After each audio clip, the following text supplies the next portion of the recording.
meditando ahora en la palabra de Dios, estoy muy inmerso en diferentes temas que tienen que ver con el avivamiento.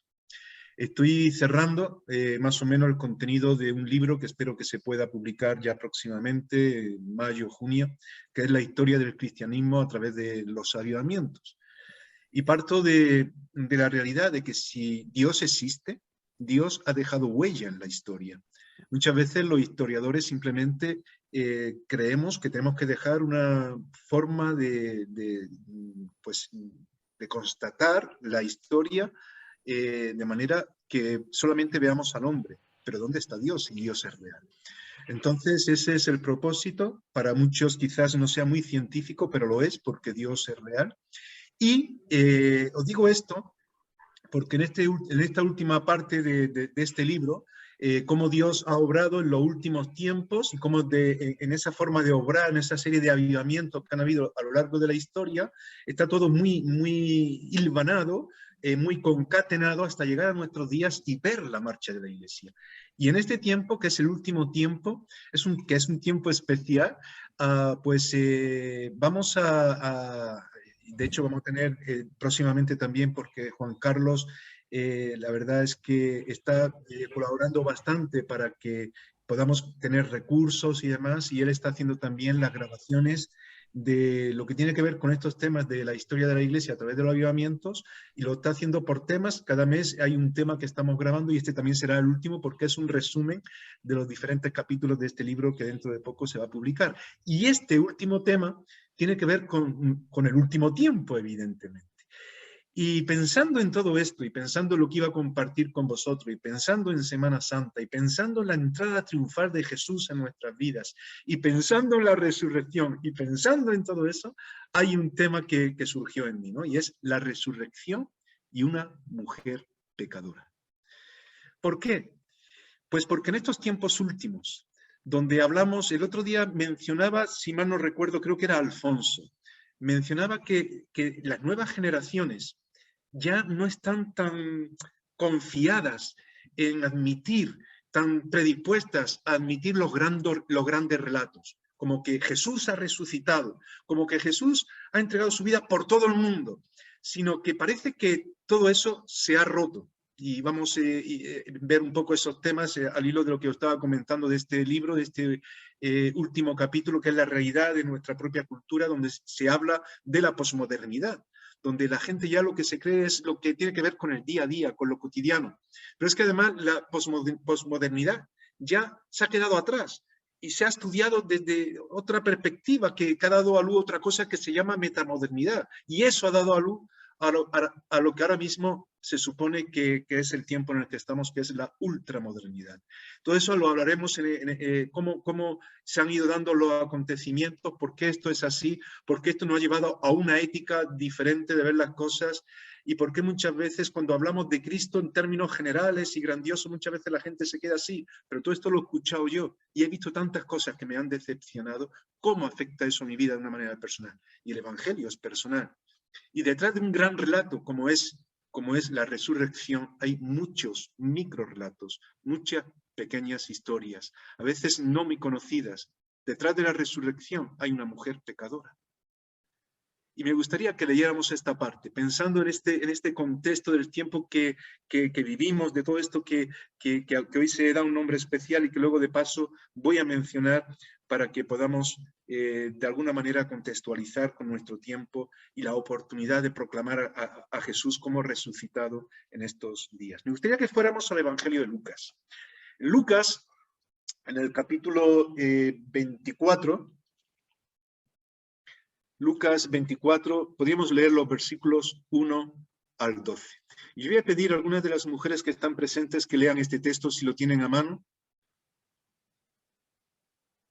Lucas 24, 1 al 12. Isa, María, Nidia, quienes podáis. El primer día de la semana, muy de mañana, vinieron al sepulcro trayendo las especias aromáticas que habían preparado, y algunas otras mujeres con ellas, y hallaron removida la piedra del sepulcro, y entrando no hallaron el cuerpo del Señor Jesús. Aconteció que estando ellas perplejas por esto, he aquí se pararon junto a ellas dos varones con vestiduras resplandecientes, y como tuvieron temor, y bajaron el rostro a tierra, les dijeron: ¿por qué buscáis entre los muertos al que vive? No está aquí, sino que ha resucitado. Acordaos de lo que os habló cuando aún estaba en Galilea, diciendo: es necesario que el Hijo del Hombre sea entregado en manos de hombres pecadores y que sea crucificado y resucite al tercer día. Entonces ellas se acordaron de sus palabras y, volviendo del sepulcro, dieron nuevas de todas estas cosas a los 11 y a todos los demás. Eran María Magdalena y Juana y María, madre de Jacobo, y las demás con ellas, quienes dijeron estas cosas a los apóstoles. Mas a ellos les parecía locura las palabras de ellas, y no las creían. Pero levantándose Pedro, corrió al sepulcro, y cuando miró dentro, vio los lienzos solos, y se fue a casa maravillándose de lo que había sucedido. Gracias, María. Bueno, no sé si os dais cuenta, nos percatamos de que fueron las mujeres las primeras en proclamar el mensaje de la resurrección. Fueron las mujeres las que tuvieron el privilegio de no solamente ver la tumba vacía, sino de explicar lo que allí estaba pasando. Y entre aquellas mujeres que fueron las primeras en predicar el evangelio de la resurrección, había una mujer que el evangelio de Lucas le da bastante protagonismo, pero no solamente el evangelio de Lucas, sino todos los evangelios. Aparece en Mateo, aparece en Marcos, aparece en Lucas, y Juan incluso le da un protagonismo especial, destacándola a ella sola, y es María Magdalena. Una mujer que tiene un protagonismo especial, fue testigo del lugar donde pusieron el cuerpo de Jesús, estuvo atenta en todos los detalles, fue testigo de la crucifixión y fue testigo de la resurrección. Jesús salió al encuentro como resucitado, a ella también, entre otras personas, pero se le cita a ella de una manera personal. La mujer es destacada en el Evangelio como una discípula que sirve y que proclama. Pero ¿quién fue María Magdalena para ello? Bueno, ¿quién fue María Magdalena que tuvo ese gran privilegio? Pues dice la Escritura que fue una mujer de la que se habían expulsado 7 demonios. Caramba. Una mujer pecadora. Una mujer que de alguna forma Dios tocó su corazón para usarla de una manera tremenda. Se llamaba Magdalena porque seguramente vivía en la zona de Tiberíades, mar de Galilea, al occidente. Por eso se llamaba Magdalena, porque ese lugar se llamaba Magdalena. Podría representar a muchas de las mujeres pecadoras sin nombre que aparecen en la Biblia. De hecho, muchos exégetas, eruditos, que se introducen en todos estos detalles de estas personas que no tenían nombre, intentan identificar quiénes podrían ser, suelen relacionarlas bastante con María Magdalena, la adúltera, condenada por los religiosos machistas. Hay muchos que dicen que probablemente fuese María Magdalena. ¿Quién fue aquella mujer? ¿Una mujer sorprendida en adulterio? ¿Podía tener ese privilegio de proclamar la resurrección de Jesús una vez que fue perdonada y además siendo mujer? Pero muchas veces vemos en el Evangelio cómo la religiosidad nos lleva a parar lo que tiene que ver con lo que Dios quiere expresar cuando cambia el corazón de las personas y desde un contexto de pecado y de derrota transforma una vida para dar un testimonio tremendo. Allí estaban los religiosos intentando apedrear a esta mujer, condenándola a muerte, porque la habían encontrado en el mismo acto de adulterio. Pero si la habían cogido así, ¿dónde estaba el hombre que estaba con ella?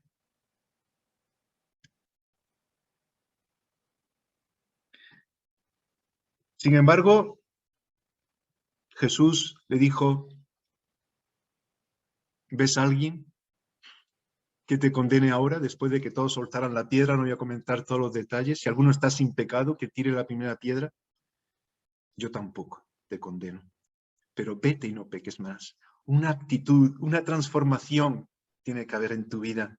Y aquella mujer se marchó, yo creo que tocada de una forma tremenda por el Señor. Pero alguno podría decir, bueno, a lo mejor no era ella. Piensan algunos que quizás sí, y que además esa misma podría ser aquella que estaba en casa de Simón, ungiendo los pies de Jesús. ¿Os acordáis? Derramando el perfume sobre sus pies y enjugando con sus lágrimas y su cabello. Y algunos decían, si supiera Jesús quién es quien la toca, no lo permitiría. La cosa es que ellos sabían quién era. Jesús veía su corazón y la perdonaba. Y a quien mucho se le perdonaba, mucho amaba. Lo cierto es que María Magdalena se identifica de una manera clara y podemos decir que puede representar a todas estas personas como una mujer pecadora de la que fueron expulsados 7 demonios. Podría ser cualquiera de estas mujeres. En Lucas nos dice, y algunas mujeres que habían sido sanadas de espíritus malos y de enfermedades, María que se llamaba Magdalena, de la que habían salido 7 demonios.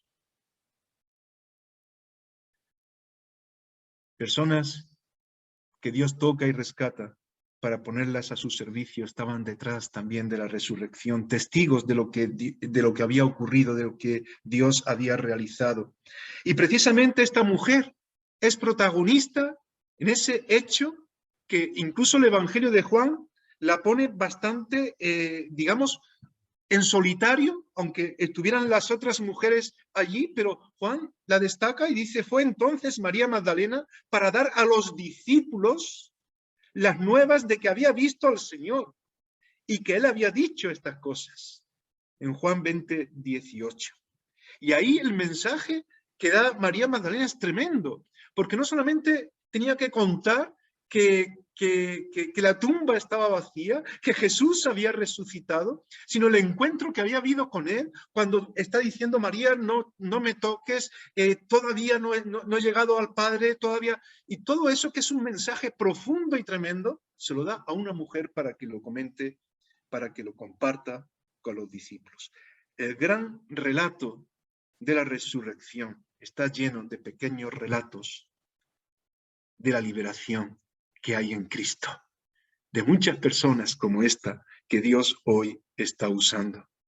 Es por eso que en este tiempo debemos de estar dispuestos a compartir lo que significa la resurrección en esos detalles, en esas personas que a veces parecen insignificantes y pecadoras.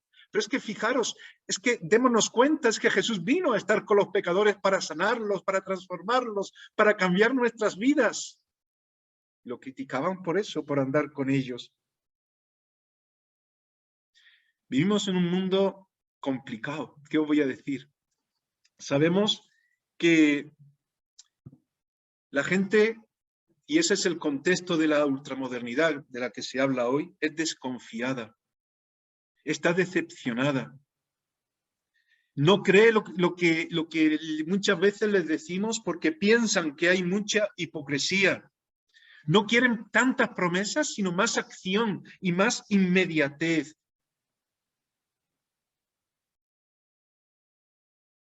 Y creen y piensan que no hay solución prácticamente a nada y que lo que hay que hacer es vivir todo lo que se pueda y coger de esta vida lo que sea necesario. Pero podríamos decir, bueno, ¿y por qué se piensa? ¿Por qué hemos llegado a esto? ¿Sabéis cuántas personas murieron el siglo pasado?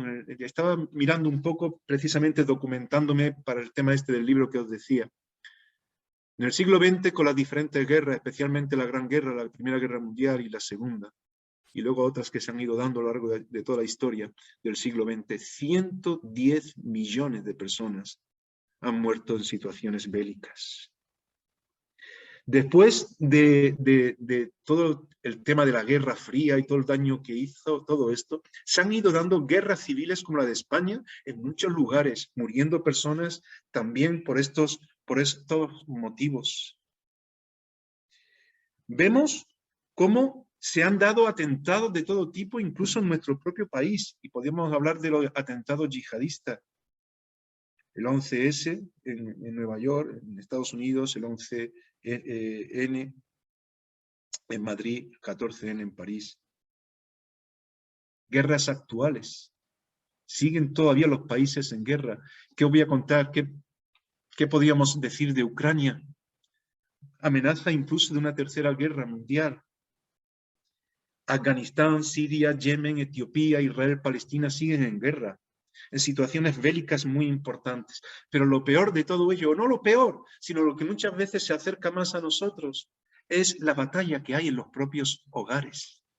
La violencia de género, la violencia que se da, incluso machista, ¿no? Como se está muchas veces manifestando en tantas muertes por estadística, que la mayoría de las veces es del hombre respecto a la mujer quitando su vida.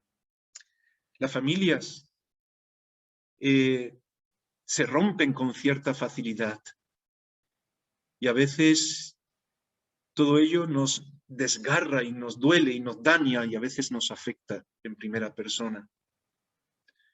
Estaba viendo cómo actualmente se habla de las familias mercuriales.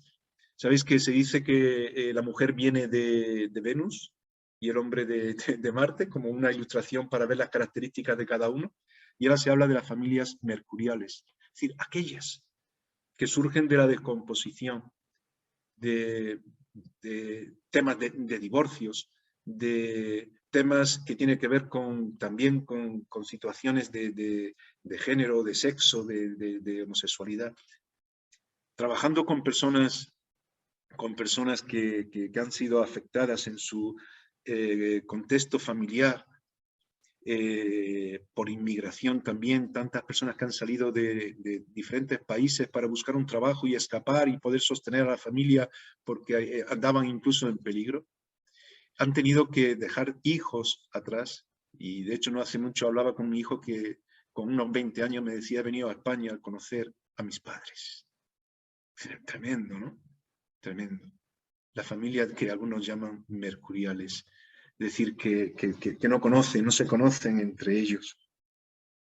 Y es verdad que en un momento dado todo esto nos puede afectar a todos. Yo creo que la familia tiene que estar consolidada en la voluntad de Dios de una manera firme, pero todo esto nos está golpeando y todo esto nos está afectando. Y todo esto muchas veces lo podemos vivir, como decía antes, en nuestras propias carnes. Una pandemia. Tantas cosas que estamos pasando en este tiempo, que no nos extrañe que surja una generación que diga, es que ya no me creo nada.